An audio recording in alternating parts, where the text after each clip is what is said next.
सुन लीजिए, बहुत बड़ी बात कह रहा हूं मैं। इस्लाम अल्लाह की कसम नबी अकरम के मौजिज़े दिखाने से नहीं फैला। आप समझते हैं कि चमत्कार दिखाने से इस्लाम फैला? नहीं, खूब दिखाया अल्लाह के नबी सल्लल्लाहु अलैहि वसल्लम ने। प्यासे थे लोग, काफिरों ने कहा मोहम्मद बता, तेरी कौम के लोग प्यास से तड़प रहे हैं, कैसे पानी पिलाएगा? पानी हमारे पास है। नबी अकरम ने फरमाया बिस्मिल्लाह, और आपकी उंगलियों के पोर से पानी के चश्मा बहने लगता है, पानी टपकने लगता है। सारे सहाबा नबी अकरम सल्लल्लाहु अलैहि वसल्लम की उंगलियों से गिरने वाले पानी को पी रहे हैं, लेकिन नबी का ये मौजिज़ा देखने के बाद भी काफिर इस्लाम नहीं ला रहे हैं। वो नबी से जंग करने पर आमादा है, इस चमत्कार को देखने के बाद भी कोई इस्लाम नहीं ला रहा है। अबू जहल कह रहा है कि मोहम्मद बता दो कि मेरी उंगली में, मेरी मुट्ठी में क्या है, अगर बता दोगे तो हम इस्लाम ले आएंगे, ईमान ले आएंगे। अल्लाह के नबी फरमाते हैं इस मुट्ठी को अपने कान में लगा, तेरे हाथ में जो कंकरियां मुट्ठी में बंद हैं वो मेरा कलमा पढ़ रही हैं। अबू जहल ने जब मुट्ठी को कान में लगाया तो कंकरियों से, पत्थर की कंकरियों से कलमे की आवाज आ रही थी, अशहदु अल्ला इलाहा इल्लल्लाह व अशहदु अन्ना मुहम्मदन अब्दुहु व रसूलुहु। अबू जहल ने नबी अकरम का ये मौजिज़ा देखा कि कंकरियां कलमा पढ़ रही हैं, लेकिन इसके बावजूद वो इस्लाम नहीं लाया। कौन कहता है कि चमत्कार देखने से इस्लाम फैला, मौजिज़ों से इस्लाम फैला? खंदक का मौका उठाओ, सहाबाए किराम भूखे हैं, अल्लाह के नबी भी पेट पे पत्थर बांधे हुए हैं। एक सहाबी ने कहा अल्लाह के नबी मेरे पेट पे पत्थर बंधा है, देखिए मुझे भूख की शिद्दत है, खंदक नहीं खोदी जा रही है, अब काम नहीं हो रहा है, कुछ मिल जाता, किसी के पास सत्तू हो, खजूर हो, एक घूंट दूध ही मिल जाए। अल्लाह के नबी अपना पेट खोल देते हैं और कहते हैं तुम एक पत्थर बांधे हो, जरा मेरे पेट का हाल देखो। आपने जब अपना कपड़ा उठाया तो 2 पत्थर बंधे हुए थे कि देखो मैं तुमसे ज्यादा भूखा हूं, ये मत समझो कि मैं खुद खा पी कर आया हूं और तुम्हें भूखा काम करने पर मजबूर कर रहा हूं। ये हालत जब हजरत अब्दुल्ला इब्न जाबिर ने देखी तो सीधे घर चले जाते हैं और कहते हैं बीवी आज ये कंडीशन देखी है। फरमाया एक ही बकरी है, जल्दी से ज़िबा कर दिया। फरमाया कि जाओ और अल्लाह के नबी के कान में कह देना आप अपने साथ 5-6 लोगों को लेकर चले। बकरी का छोटा सा बच्चा ज़िबा किया है।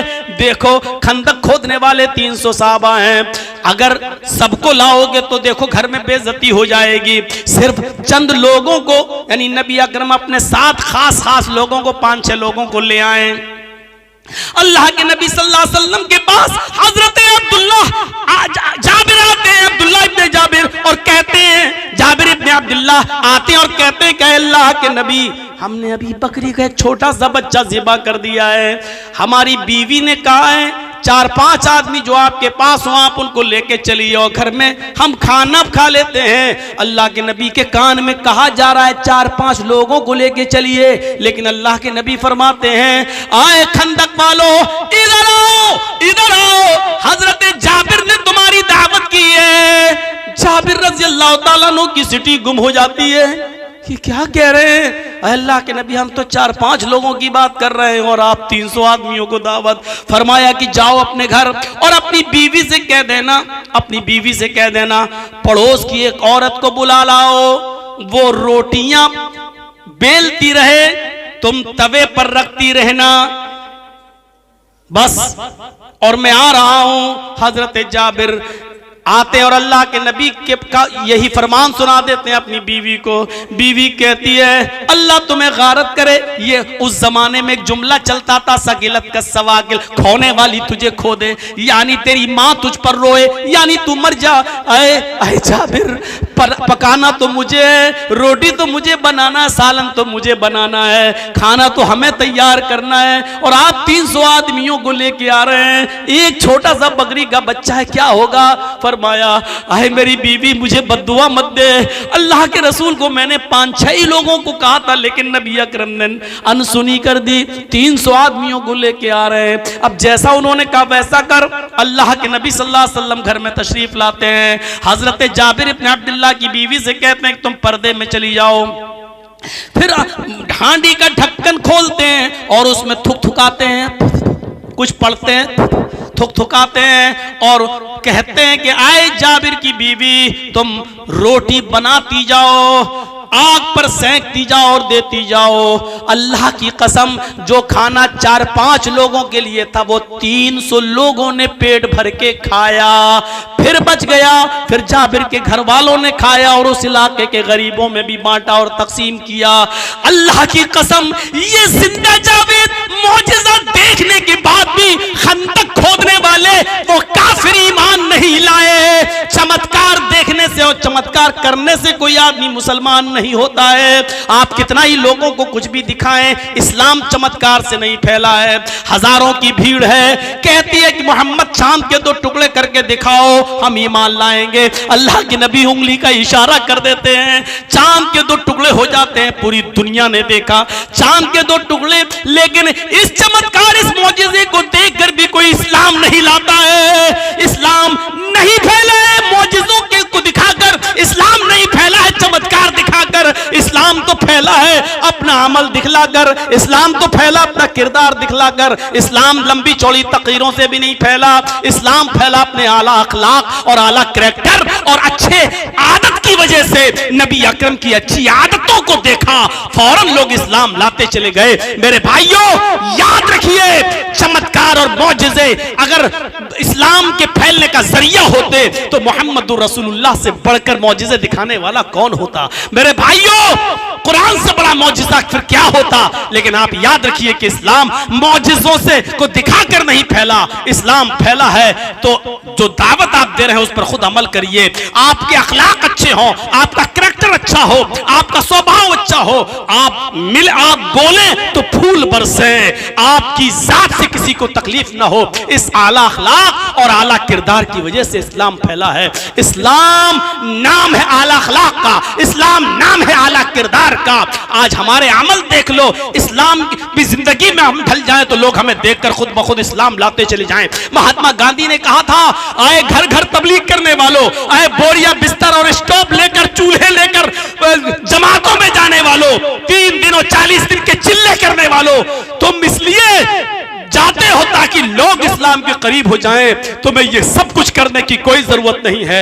सिर्फ मोहम्मद रसूलुल्लाह का अखलाक अपने अंदर पैदा कर लो, सिर्फ नबी का करैक्टर अपने अंदर पैदा कर लो, लोग तुम्हें देखकर खुद ब खुद इस्लाम लाते चले जाएंगे, खुद ब खुद इस्लाम कबूल करते चले जाएंगे। हमारा हाल हुआ है, हमारी हालत कोई देखे तो हमसे और दूर भाग जाता है। ये इस्लाम, ये मुसलमान। सुना है वो लतीफा कि एक आदमी को दांत में बड़ा दर्द था, चीख रहा आह आह, और डॉक्टर के पास आया और डॉक्टर से कहने लगा कि हमारा दांत देखो। डॉक्टर ने कहा कि इसको उखाड़ना पड़ेगा। उसने कहा कि कितना पैसा लगेगा। उसने कहा 200 रुपए फीस है, दांत को उखाड़ेंगे, दांत में दवा ववा लगा देंगे, 200 रुपए फीस। कहा अच्छा, दवा के साथ? कहा दवा भी दे देंगे तुम्हें 5 दिन की, उतने दिन में ठीक हो जाओगे तुम। तय हुआ 200 रुपया का, ठीक है। बैठाया उसको और लगाया उसके दांतों में पिलास और उखाड़ा उसका दांत, तो वो कस के चिल्लाया जोर से, आह मर गया, आह। 3-4 चीखें उसने मारी। बहरहाल दांत तो डॉक्टर ने उखाड़ दिया, दवा ववा उसको लगा दी। जब पैसा देने की बारी आई तो डॉक्टर को वो 200 रुपए देने लगा। डॉक्टर ने कहा 600 रुपए दो। उसने कहा साहब तय तो हुआ था 200 रुपए, आप 600 रुपए क्यों मांग रहे हैं हमसे? डॉक्टर ने कहा कि इसलिए 600 मांग रहा हूं कि मेरे क्लिनिक के बाहर जो 2 पेशेंट बैठे हुए थे वो तेरे चीखने और चिल्लाने से भाग गए। उन दोनों की फीस भी हम तुझसे लेंगे। वो 200 और देते, 200 और देते तो 400, अब वो तुझे देना पड़ेगा क्योंकि तू चिल्लाया क्यों है। वो 2 पेशेंट मेरे भाग गए इसलिए 600 दे। ये हालत आज हमारी है। इस्लाम हम दिखाकर दूसरों पर अमल करें, दूसरे हमारे करीब आए, लेकिन हमारी आदतें, हमारे अखलाक, हमारे किरदार, हमारी जिंदगी ऐसी है कि हमारे हालात को देखकर लोग हमसे भाग और रहे हैं, हमसे दूर होते चले जा रहे हैं। इन दूर होने वालों का खमियाजा, इन दूर होने वालों का अजाब भी हमारे ऊपर मुसल्लत होगा। मेरे भाइयों, हम उस अजाब से बचेंगे नहीं। जो हमारे करीब आना चाहते थे, हम उनको अपने आदतों से, हम उनको अपने अखलाक और किरदार से हम उसको दूर कर रहे हैं। उसका अजाब भी अल्लाह रब्बुल आलमीन हमें देगा। ये हालत आज हमारी हो चुकी है। बात कहां की कहां चली गई, तो माज इब्ने जबल की बात से हम उधर चले गए। आपने कहा ना आए माज, ऐसा मत करना, गौर कीजिए हिकमत क्या चीज है। आपने कहा है तो पांचों चीजें इस्लाम का पिलर्स, लेकिन जब तुम यमन में जाओ तो यमन के लोगों से कहना कि लोगों तुम एक अल्लाह की इबादत करो। पहले उनको कलमे की दावत देना। जब वो तौहीद में मजबूत हो जाएं, जब वो कलमा पढ़ लें, तौहीद के मतवाले बन जाएं, तौहीद अपने अंदर वो जागुजी कर लें, तौहीद अपने अंदर पैबस कर लें, तो आए महाज जब तुम देखो कि वो तौहीद में पक्के हो गए हैं, तो फिर उनसे कहना कि अल्लाह ताला ने तुम्हारे ऊपर 5 वक्त की नमाज भी फर्ज की है। अल्लाह ने तुम्हारे ऊपर 5 वक्त की नमाज भी फर्ज की है।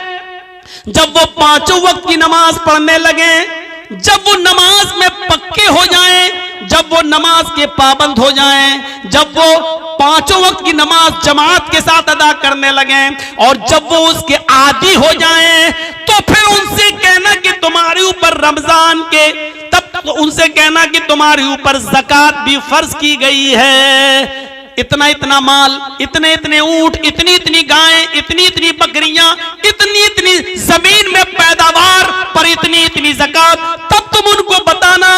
डायरेक्ट नहीं, जब वो नमाज के आदी हो जाएं, पुख्ता हो जाएं, 5 वक्त की नमाज पढ़ने लगे और नमाज को अपनी जान और अपने माल से ज्यादा महबूब समझने लगे, तब तुम उनसे कहना कि अल्लाह ने तुम्हारे ऊपर ज़कात भी फर्ज की है। जब वो अपने माल की पूरी पूरी ज़कात भी देने लगे और वो अपने माल को अल्लाह की राह में बेदरह खर्च करने में के माहिर हो जाएं, एक्सपर्ट हो जाएं, आदी हो जाएं, तब तुम उनसे कहना कि अल्लाह ने तुम्हारे ऊपर रमजान के 1 महीने के रोजे भी फर्ज किए हैं। जब वो रोजा भी रखने लगे और रोजे के भी आदी हो जाएं, तब तुम उनसे कहना कि अल्लाह ताला ने जिंदगी में एक बार हज बैतुल्लाह खाने काबा की जियारत यानी हज भी फर्ज किया है। चाहे इसको करने में कई साल लग जाएं, लेकिन एक एक करके उनको बुलाना, 5 चीजें बैक वक्त एक साथ पेश मत कर देना। अगर तुमने 5 चीजों को एक साथ पेश कर दिया तो लोग भाग जाएंगे, फिर इस्लाम को बोझ समझेंगे अपने ऊपर और कोई भी आदमी इस्लाम को कबूल नहीं करेगा। देखिए कितनी हिकमत भरी बात बताई थी अल्लाह के नबी ने। एक एक करके बुलाओ, एक एक करके बुलाओ, एक एक करके बुलाओ। होशियारी, दानाई हमने छोड़ दी है, अक्लमंदी हमने छोड़ दी है।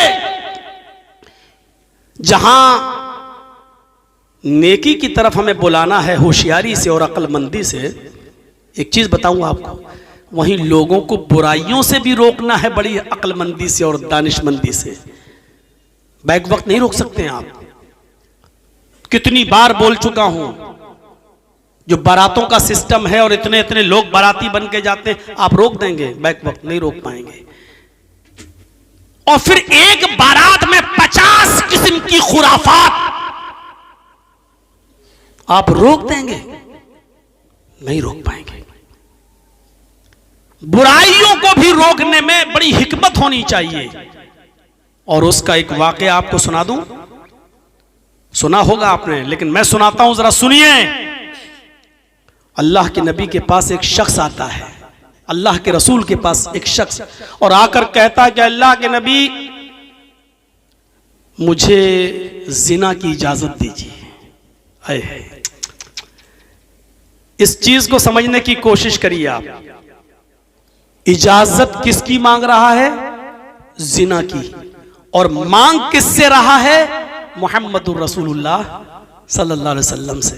दो चीजें समझ लीजिए, पूरी तकरीर समझ में आ जाएगी। इजाजत किसकी मांग रहा है? जिना की।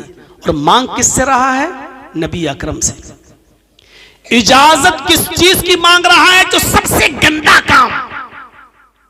और इजाजत किससे मांग रहा है? जो कायनात की सबसे महबूब और प्यारी हस्ती। दोनों चीजों को देखिए आप। सबसे गंदा काम जिना, और जिना की परमिशन किससे मांग रहा है? जो कायनात की, दुनिया की सबसे ज्यादा महबूब और प्यारी हस्ती। अल्लाह के रसूल मुझे इजाजत दी। मुसलमान है, सहाबी है, इस्लाम लाया, नबी को देखा तो सहाबी हो ही गया। सहाबी है, नबी से इस्लाम लाया, लेकिन नया नया है, नया नया है। अल्लाह के रसूल इजाजत दीजिए मुझे, किस बात की? मुझे जिना करना है। दूसरे साहबा कर हट, चुप भाई, जिना की इजाजत कोई भी मांगे? यहां तो कोई बीड़ी पीते आ रहा है, मौलाना जर्जीस को देख रहा था। अदब, एहतराम, ठीक है। सोचिए कि वो कैसी कौम थी जो जिना की इजाजत मांग रही है, और किस कौम को सुधारने के लिए मोहम्मद रसूलुल्लाह को भेजा गया, जो ये भी नहीं जान पा रही है कि जिना की इजाजत अब किससे मांग रहे हैं। सोचो कैसे लोग रहे होंगे वो। और समझाने वाला साहबा कर रहे हैं, चुप चुप, एक तो डांट रहे हैं, चुप। अल्लाह के नबी सल्लल्लाहु अलैहि वसल्लम के अल्फाज देखो।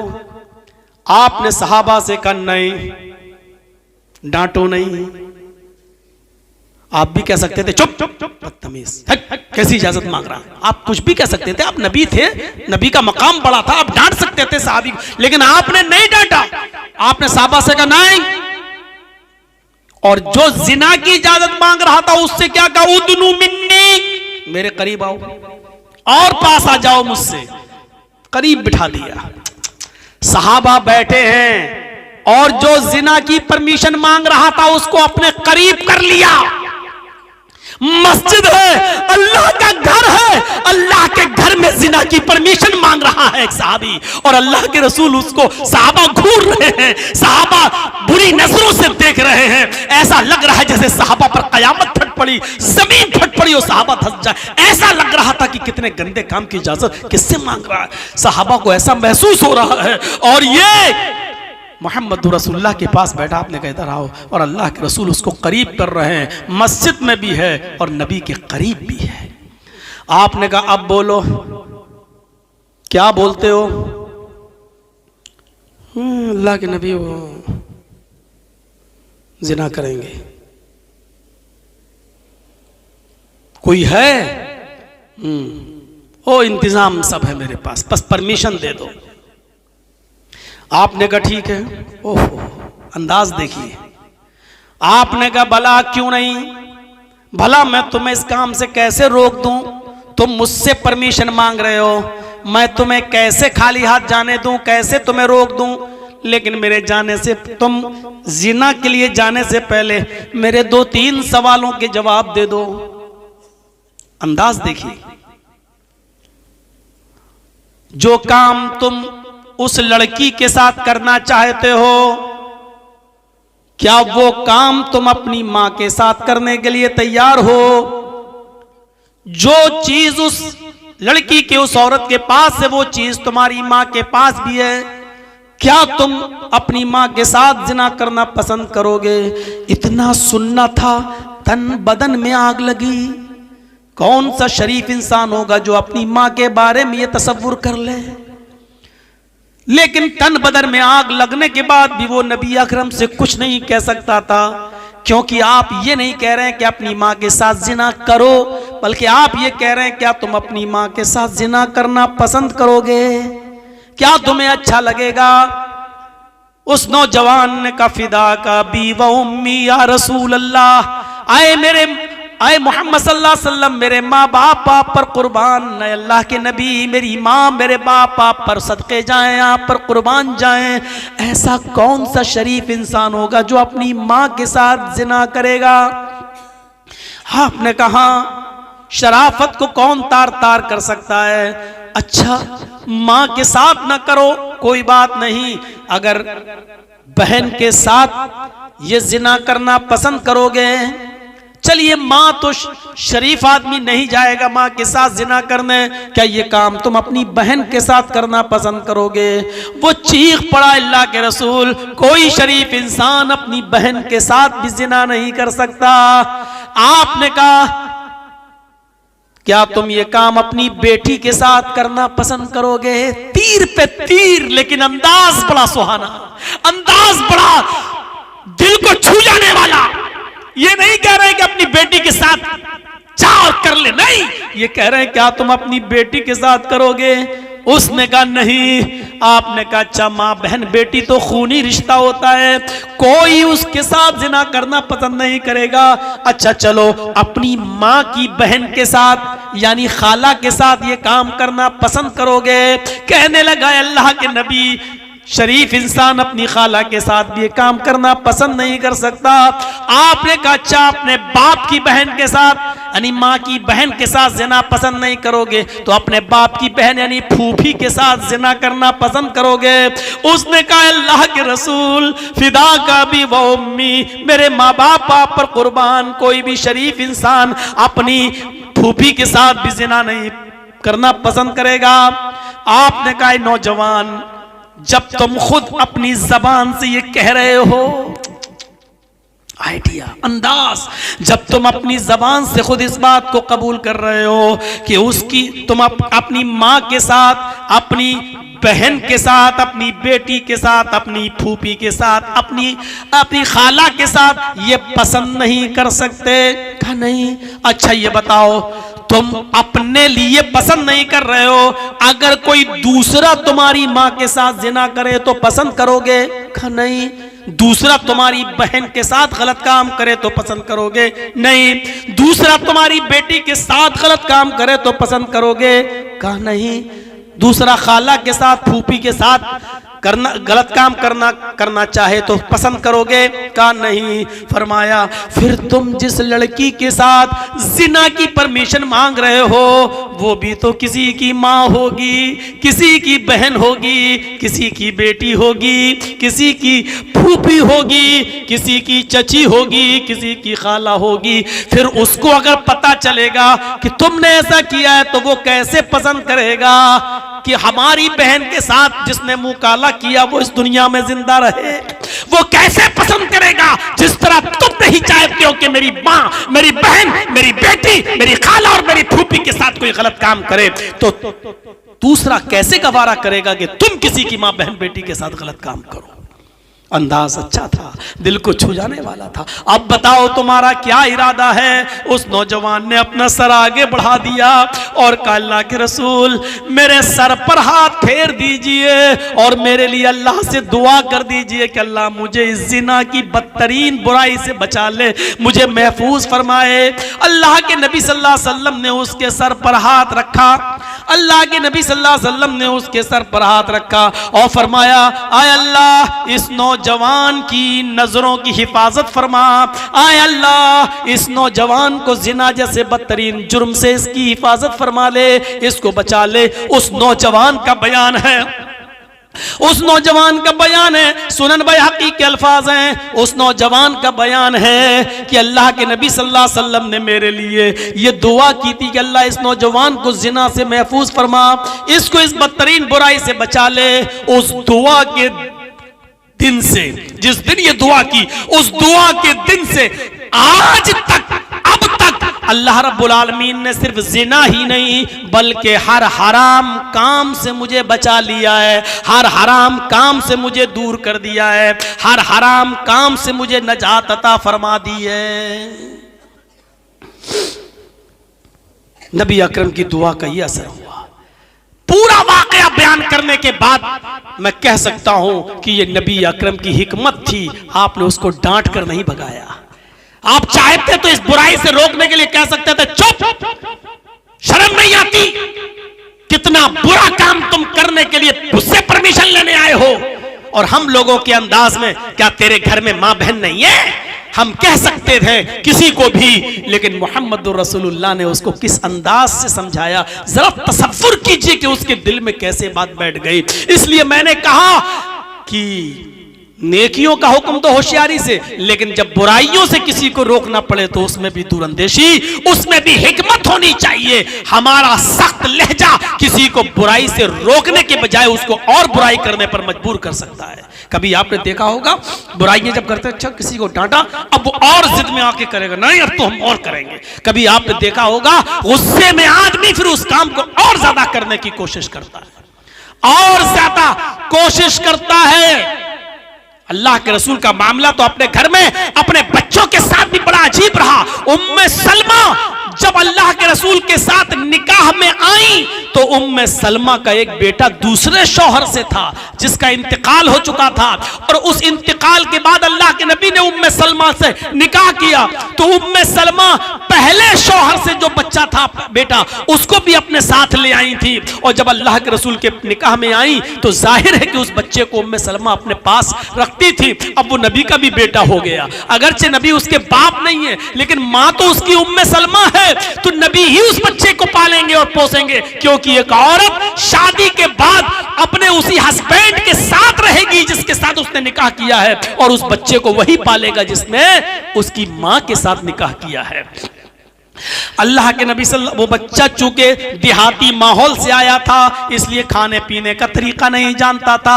7-8 साल की गोया की उम्र रही होगी, वो खाना खाने के लिए बैठा तो बैठने का तरीका भी सही नहीं था। जब खाना सामने आया तो उसने पूरा का पूरा हाथ बीचों बीच थाली में डाल दिया और उठाकर इस तरह मुंह भरने लगा। ऐसा अल्लाह के नबी सल्लल्लाहु अलैहि वसल्लम ने फौरन उसके हाथ को पकड़ा और कहा, बेटे खाना रखो। उसके हाथ में जो था उसने थाली में उसी प्लेट में रख दिया। अल्लाह के नबी ने उससे फरमाया, इग़सिल यदैहि, अपने दोनों हाथों को धोकर आओ। वो बच्चा गया और दोनों हाथ धोकर आया। आपने कहा 2 जानू होकर बैठो, ये दोनों पैर ऐसे करके, 2 जानू जिसको हमारे यहाँ उखड़ू बोलते हैं, आप आपके यहाँ जो भी बोलते हो।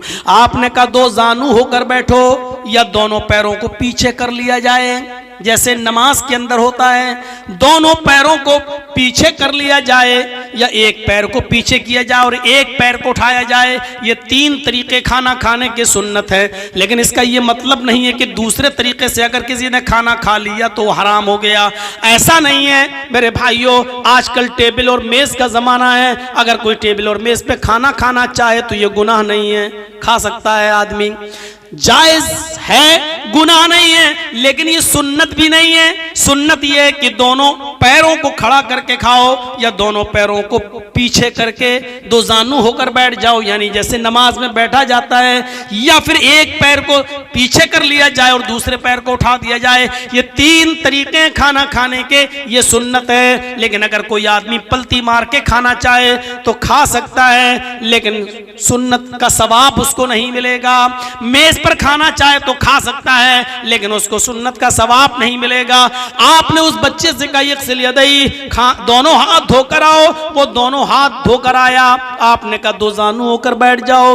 उसने दोनों पैर पीछे कर लिए और 2 जानू होकर बैठ गया। आपने कहा समिल्लाह, अब अल्लाह का नाम लो, यानी बिस्मिल्लाह कहो। उसने बिस्मिल्लाह कहा। अब अल्लाह के नबी ने फरमाया, अपनी तरफ से खाओ, कुल भी यमीनिक, अपने सामने दाहिनी तरफ जहां तुम बैठे हो अपने पास अपनी साइड से खाओ, पूरे थाली में हाथ पैर मत मारो। जब एक थाली में सब लोग खाते हैं ना, तो हम लोग यहाँ सिस्टम बड़ा अजीब है। लोग देखते रहते हैं कि अच्छा माल किस तरफ है तो उस तरफ हाथ बढ़ा देते हैं। ये लेग पीस कहाँ रखा है, इधर चाप कहाँ रखी है, इधर है। तो ये तरीका गलत। अगर एक थाली में आप खा रहे हैं तो आप अपनी तरफ से खाइए, वो आपकी किस्मत है कि आपको लेग पीस मिल रहा है या नहीं मिल रहा है। अपनी तरफ से सब, हर आदमी को अपने अपने साइड से और अपनी अपनी तरफ से खाना चाहिए। तो अल्लाह के रसूल ने उसको ये सिखाया, समझाया, इस्लाह की, लेकिन कितने प्यार से। हम होते तो बड़ा हो रहा हूं, अकल नहीं आ रही है। हम अपने बच्चों को भी नहीं समझा पाते हैं सही से। मोहम्मद रसूलुल्लाह ने तो उस माँ के बेटे को जो अब नबी का बेटा बन गया, उम्मे सलमा जो दूसरे शौहर से बच्चा जिनका पैदा हुआ था उसको लेके आई। नबी ने तो उसको भी तरबियत की, उसको भी अच्छी तालीम दी, उसको भी अच्छा पढ़ाया लिखाया। तो सीखो हिकमत क्या है। हिकमत सोचिए, आज थोड़ी सी बात पर कितना बड़ा रिएक्शन हो जाता है, कितना बड़ा रिएक्शन। अगर आपकी मस्जिद के बाहर कोई खिंजीर की का गोश्त फेंक दे तो फौरन लड़ाई और झगड़े पर आमादा हो जाएगी ये कौम। अभी कोई आदमी कुरान करीम को लेकर सड़कों पर निकलकर उसकी बेहुरमती करने लगे, फौरन सड़कों पर निकल आएगी ये कौम। अभी थोड़ी देर के लिए कर्नाटक के उस मामले को नजर में रखिए कि हिजाब पहनकर जाने वाली उस लड़की को हिजाब से रोक दिया गया, नहीं पहनने देंगे। उस लड़की के हिजाब से रोकने का रिएक्शन आपके कलकत्ता की सरजमीन तक पर दिखाई दिया कि औरतों ने भी हिजाब के फेवर में जुलूस निकाला। लेकिन मैं हिजाब के खिलाफ नहीं हूं, मैं हिजाब के फेवर में हूं। पर्दे पर हमारी 50 तकरीरें भरी पड़ी हैं यूट्यूब पर, लेकिन सवाल यह है कि मेरे भाइयों, हिकमत कहां चली गई, मसलहत कहां चली गई? अगर किसी ने आग लगाने की कोशिश की तो हमने उस आग में घी डालने का काम क्यों किया, तेल डालने का काम क्यों किया? लखनऊ में हम अब जहां रह रहे हैं, मेरे पास पूरी मीडिया की एक टीम चली आई। साहब आप क्या कहते हैं, बोलिए। मैं समझ गया कि इस वक्त यूपी के चुनाव हो रहे हैं, एक लफ्ज भी अगर मैंने हिजाब के फेवर में यहां बोल दिया तो ये अमन चोपड़ा, सुधीर, जी न्यूज का एंकर, इंडिया टीवी और भारत हमारे उस बयान को ऐसे तोड़ मरोड़ कर पेश करेंगे जो यूपी के चुनाव में घी डालने का काम करेगा। मैंने कहा कि नहीं, मैं इंटरव्यू नहीं दूंगा। उन्होंने कहा कि साहब आप इतने बड़े मौलाना, आपका इंटरव्यू अगर आज जाए तो ये मुसलमान कौम के लिए बड़ी बात है। मैंने कहा मुसलमान कौम के लिए कोई बड़ी बात नहीं है, बहुत सी हमारी माँ बहनें बेपर्दा घूम रही हैं, तो क्या मैं सबको पर्दा कराने के लिए जाऊंगा? मैं कोई इंटरव्यू नहीं दूंगा। साहब पर्दे से रोक दिया गया। तो हमने कहा कि मैं क्या करूं, पर्दे से रोक दिया गया? मैं चीफ मिनिस्टर थोड़ी हूं, कोर्ट में चल रहा मामला, देखा जाएगा। आप अपनी कोई प्रतिक्रिया नहीं देंगे? मैंने कहा मैं अपनी कोई प्रतिक्रिया नहीं दूंगा, मैं सिर्फ इतना कहूंगा कि पर्दा तो रामचंद्र की पत्नी सीता जी भी करती थी कि सीता के चेहरे को राम के छोटे भाई लक्ष्मण ने भी नहीं देखा और न सीता जी ने दिखाया। इसलिए मैं हिजाब का विरोध नहीं करूंगा। इस वक्त फेवर भी हम इसलिए नहीं करेंगे क्योंकि तुम चुनाव के मौके पर यहां आए हो। चुनाव हो जाने दीजिए, 10 मार्च के बाद हमारा इंटरव्यू ले लीजिएगा। अगर मैं थोड़ा सा बोल देता तो क्या हालत होती? और बोला है, लोगों ने बोला है। मेरे मोबाइल में आज भी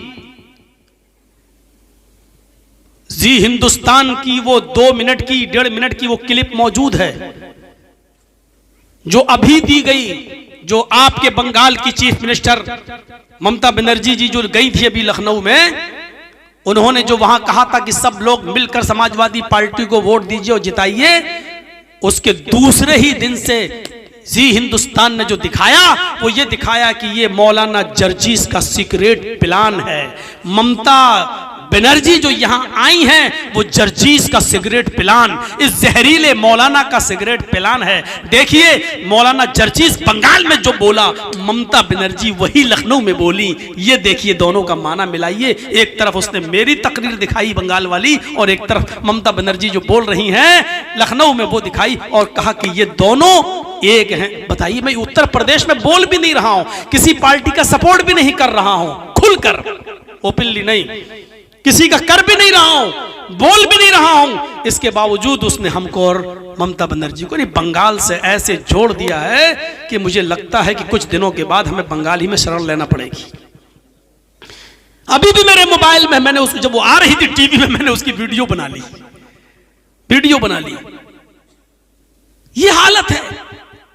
मैं बोल भी नहीं रहा हूं फिर भी दिखा रहे हैं। अगर एक लफ्ज भी पर्दे के बारे में, हिजाब के बारे में बोल देता तो क्या हाल होता। लेकिन सवाल यह है मेरे भाइयों कि मुसलमान इतनी जल्दी तैश में कैसे आ जाता है, कैसे आ जाता है। आप कितनी चीजों को रोएंगे। सिर्फ नकाब पहनकर स्कूल जा रही है। मैं जानता हूं कि संविधान है, कोई आदमी किसी तरीके से रहना चाहे, लेकिन मुसलमानों को इस बात को सोचना पड़ेगा कि इस मुल्क के अंदर उसको पद्मश्री अवार्ड मिलता है जो अपने जिस्म के कपड़े उतार देता है। क्या आपने नहीं देखा फिल्मी दुनिया की एक सबसे गंदी हीरोइन को, जो सबसे ज्यादा गंदगी फैलाती है अपने पोशाक और अपने कपड़ों से, उसको पद्मश्री अवार्ड दिया गया। और जो अपने जिस्म को छिपाना चाहे उसके लिए पूरे हिंदुस्तान में आग लगाई जा रही है। मैं नहीं जानता हूं इस बात को, लेकिन मुसलमानों को अक्लो होश से काम लेना चाहिए, अक्लमंदी से काम लेना चाहिए। नकाब और हिजाब पर तो आप इतनी पाबंदी लगाते हैं और इतना बवाल, लेकिन मैं पूछना चाहता हूं कि आपकी बेटी जाती तो उसी स्कूल में है पढ़ने के लिए जहां को एजुकेशन है, जहां लड़के और लड़कियां बैठकर एक साथ पढ़ते हैं। इंटर की और बीए की लड़की उसी सीट पर बैठती है जहां लड़के बैठते हैं। इस्लाम में तो को एजुकेशन भी जायज नहीं है, लड़कों के साथ बैठ के पढ़ना भी जायज नहीं है। इस पर फिर आप खामोश क्यों हो जाते हैं? मेरे भाइयों जरा तसव्वुर कीजिए, गौर करिए और बताइए वहां हमारी खामोशी क्यों, वहां हम खामोश क्यों रहते हैं जब आप ऐसे स्कूलों में पढ़ा ही रहे हैं अपनी बेटियों को कि जहां को एजुकेशन है, जहां लड़कों के साथ बैठ के पढ़ना पड़ेगा, जहां लड़कों से दोस्ती करना ही पड़ेगी, जहां अपने सब्जेक्ट को समझने के लिए आपको अपने स्कूल में और कॉलेज में पढ़ने वाले लड़के से उसका मोबाइल नंबर लेना पड़ेगा और अपना नंबर देना भी पड़ेगा। वो उससे बातचीत के सिलसिले जारी होंगे। जब आप पढ़ा ही रहे हैं ऐसे स्कूल के अंदर, तो फिर मेरे भाइयों हिजाब पर फिर हंगामा करने की जरूरत क्या है? फिर आपको समझौता करना पड़ेगा। अगर आप उस बुराई से समझौता कर रहे हैं तो इस बुराई से भी समझौता करना पड़ेगा।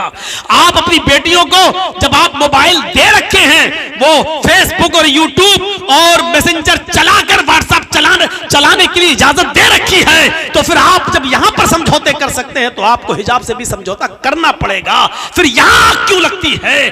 फिर क्यों उसको एक राष्ट्रीय मुद्दा बना दिया जाता है? मेरे भाइयों, इसको हमें अक्ल से सोचने की जरूरत है। हमें भी और हमारे मुआशरे को भी, हमारे समाज को भी हमें आग नहीं लगाना चाहिए। और हम जब हम आग लगाते हैं, जब हम बहुत ज्यादा गुस्सा होते हैं, तो फिर वही उनका मकसद हम पूरा कर देते हैं, वही हमें भड़काते हैं और हम फौरन भड़क जाते हैं और उनको मौका मिल जाता है, मौका मिल जाता है। इस वक्त देख लीजिए आप यूपी के चुनाव में एक शख्स, बस दो ही मुकाबला रह गया और सब तो चली गई एक तरफ। यूपी के इलेक्शन का माहौल बस दो ही पार्टियों के दरमियान रह गया है, बीजेपी और समाजवादी पार्टी, और तो सब नील हैं। लेकिन एक ध्रुवीकरण करने की कोशिश कर रहा है, आतंकवाद से जोड़ने की कोशिश कर रहा है, मंदिर और मस्जिद की रट लगा रहा है, और दूसरा आदमी बिल्कुल खामोशी के साथ उस तरफ कोई तवज्जो ही नहीं दे रहा है, सिर्फ विकास की बात कर रहा है, नौकरी की बात कर रहा है, रोजगार की बात कर रहा है। हजार कोशिश करने के बावजूद अभी तक कामयाब नहीं हो पा रहे हैं वो ध्रुवीकरण करने में। अल्लाह करे कि ये 7वें चरण तक इसी तरीके से हमारे उत्तर प्रदेश के लोग एकजुट रहें और ध्रुवीकरण का शिकार ना हो। अल्लाह करे कि उनको ये अकल मिल जाए। और मैंने तो ये दुआ की थी वहां यूपी में भी कि अल्लाह करे कि उत्तर प्रदेश के लोग भी बंगाल के लोगों से सबक हासिल कर लें, तब भी हमको बंगाल से जोड़ दिया। ये देखो कि मौलाना क्या दुआ कर रहा है, यानी बंगाल का मुसलमान जिस तरह एक हो गया, इस तरह यूपी के मुसलमानों को भी एक कर रहा है, खुलकर ये कह रहा है। इस तरीके की बात है। आप तो जानते हैं कि मीडिया जिस मुल्क का पूरी आमदनी का आधा पैसा मीडिया पर खर्च हो रहा हो, गोदी मीडिया पर, तो वो क्या कहेगी? उत्तर प्रदेश में अभी मैंने एक भी तकरीर नहीं की और फिर मेरी दिखाई जा रही है। इससे ध्रुवीकरण करने की कोशिश की जा रही है कि देखो जिस तरह बंगाल में मौलाना मुसलमानों को एक करके आया है, उसी तरीके से उत्तर प्रदेश में हिंदू भाई एक हो जाएं। इस तरीके का मैसेज ये मीडिया के जरिए देने की कोशिश की जाती है और इसीलिए इसी का पैसा उनको मिल रहा है। तो मेरे भाइयों, हमें जोश में आने की जरूरत नहीं है। जरा गौर करो कि अगर आज कोई मस्जिद के मस्जिद के बाहर अगर कोई शराब की दुकान खोल ले तो आपको बर्दाश्त होगा? नहीं होगा। और जहां मुस्लिम कम्युनिटी ज्यादा होगी तो वो दुकान में आग भी लगा देगी। लेकिन अल्लाह के रसूल के उस मंजर को देखो मेरे प्यारे साथियों कि मोहम्मद रसूलुल्लाह सल्लल्लाहु अलैहि वसल्लम की मस्जिद है। और कौन सी मस्जिद है? मस्जिद नबवी है। ओ मस्जिद जिसमें एक वक्त की नमाज पढ़ने का सवाब 1000 रकात के बराबर है। खाने काबा में, मक्का में 1 रकात का सवाब 1 लाख रकात के बराबर है।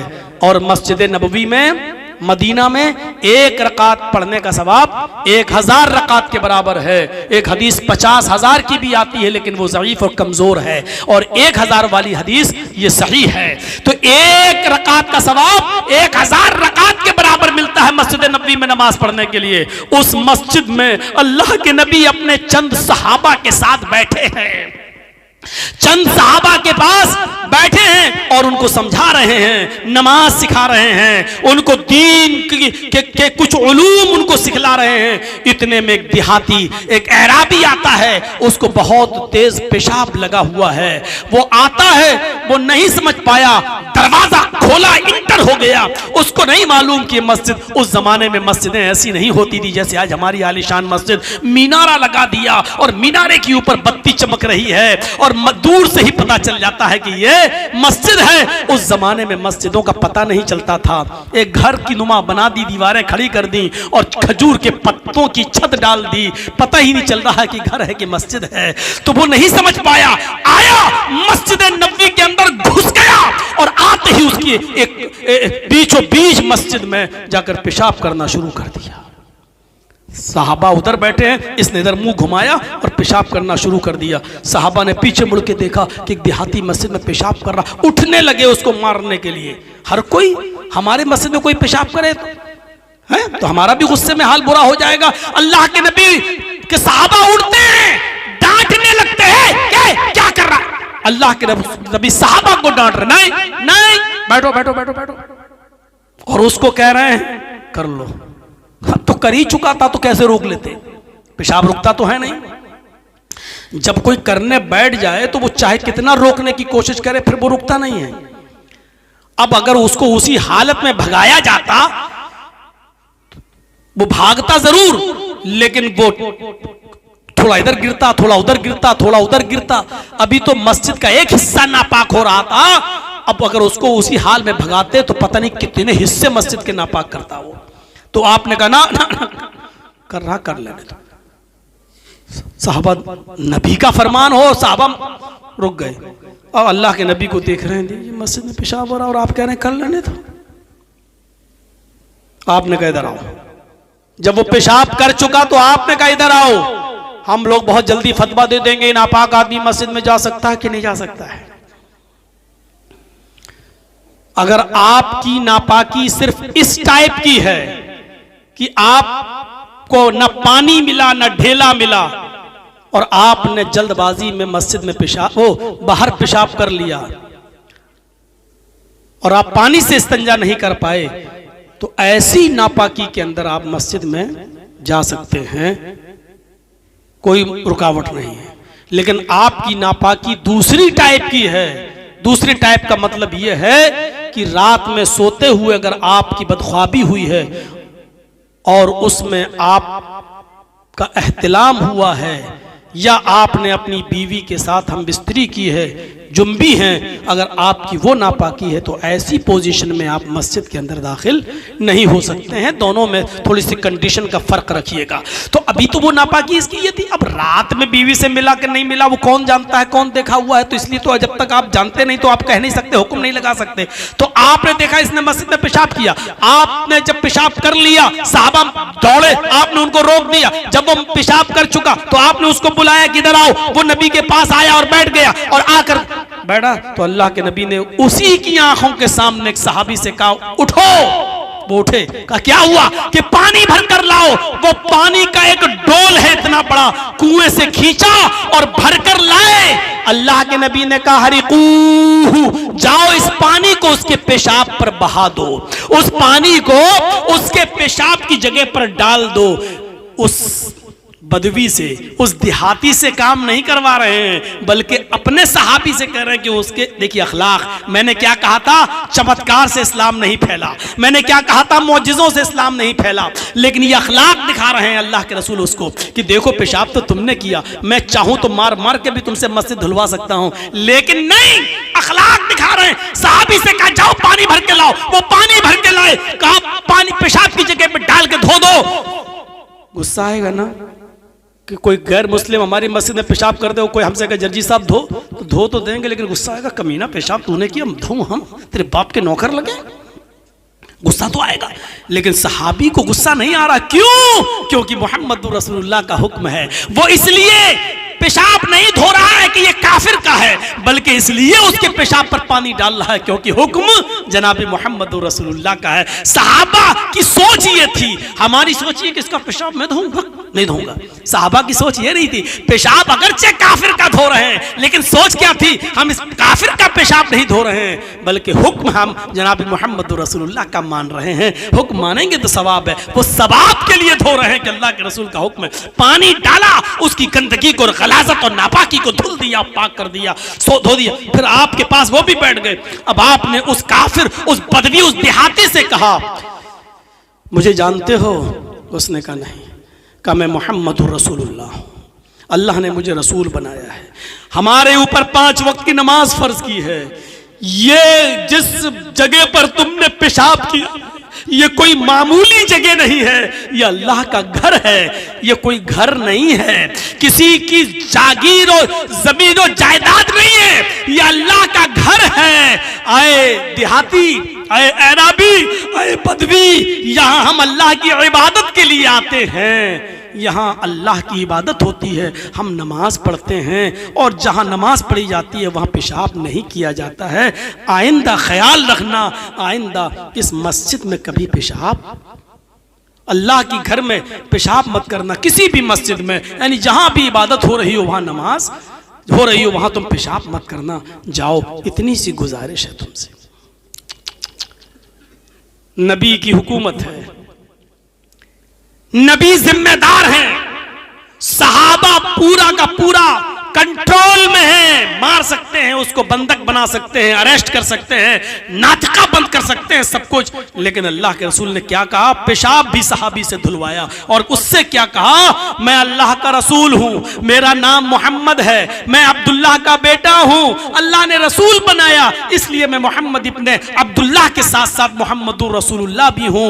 ये मस्जिद है, अल्लाह का घर है, यहां हमारे ऊपर 5 वक्त की नमाजें फर्ज की गई हैं, हम नमाज पढ़ते हैं, यहां अल्लाह की इबादत होती है, और अल्लाह की इबादत जहां होती है वहां पेशाब नहीं किया जाता। आइंदा ख्याल रखना। जाओ, अगर जगह भूल गए हो तो बताओ, हम तुम्हारे साथ किसी सहाबी को कर दें, वो तुम्हें तुम्हारे घर तक पहुंचा देगा। कहा नहीं, घर जानता हूं, रास्ता मालूम है। उठा और चल दिया, लेकिन जा रहा है, पीछे मुड़ के देख रहा है, क्योंकि नाम सुना था मोहम्मद रसूलुल्लाह का, कभी इतने करीब से देखा नहीं था। देख रहा बार बार, फिर जाता है आगे, फिर पीछे पलट के देखता है, उसके चेहरे की लकीरें बता रही थी कि वो घायल हो चुका है नबी के अखलाक को देखकर। उसके चेहरे और पेशानी का पसीना ये बतला रहा था कि वो नबी की तालीम के आगे उसने अपना सरे तस्लीम खम कर दिया, उसकी गर्दन कट चुकी है नबी के अखलाक के आगे, वो कुछ नहीं कह पा रहा है। ये वही मोहम्मद जिसका गलत तसव्वुर हमारे दिमागों में डाला गया कि मोहम्मद जादूगर है, मोहम्मद काहिन है, मोहम्मद की आवाज जिसके कान में जाती आती है वो बददीन हो जाता है। मोहम्मद जिसने तलवार के जरिए इस्लाम फैलाया, ये तसव्वुर जिसका हमारे दिमाग में भरा गया, जैसे आज एक पार्टी के लोग मुसलमानों के ताल्लुक से हमारे देश के अंदर ये गलतफहमी भरते हैं और मुसलमानों को आतंकवाद से जोड़ने की कोशिश करते हैं। लेकिन अब अल्लाह का शुक्र है कि पूरे हिंदुस्तान की आवाम अब जानने लगी है कि दहशतगर्दी है क्या, टेररिज्म है क्या, आतंकवाद है क्या, अब इसको अच्छी तरीके से समझने लगी है। मेरे प्यारे साथियों, उसने सोचा कि हमारे बारे में हमारी कौम ने क्या कहा था, नबी का तसव्वुर, और मोहम्मद रसूलुल्लाह ने तो मुझे मारा भी नहीं, डांटा भी नहीं, फटकारा भी नहीं, और हमको ऐसा ऐसा बताया गया नबी के बारे में। देखिए, अल्लाह के नबी ने उसके सामने चांद के 2 टुकड़े नहीं किए थे। अल्लाह के रसूल ने अपनी उंगलियों से पानी टपकता हुआ नहीं दिखाया था, कोई मौजिज़ा नहीं किया था उसके सामने, सिर्फ अखलाक का एक नमूना पेश किया उसके सामने। वो मस्जिद से निकलता है, उसकी गर्दन अल्लाह के रसूल के अखलाक से कट चुकी है, अल्लाह के रसूल की अखलाक की तलवार से कट चुकी है, वो घायल हो चुका है, वो अपनी कौम के अंदर जाता है।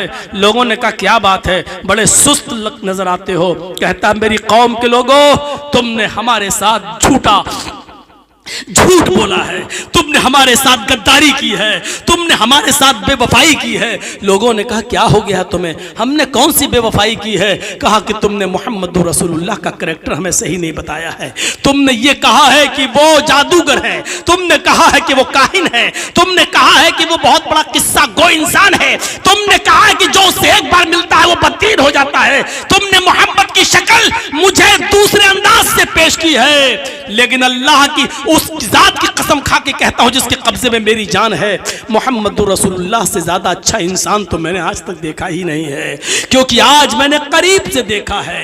लोगों, तुम्हारी एक बकरी दूसरे के खेत में चली जाए तो तुम 27 साल लड़ते हो, एक बकरी के चले जाने की वजह से उस आदमी से और उसकी पूरी नस्लों से लड़ते हो 27 साल तक।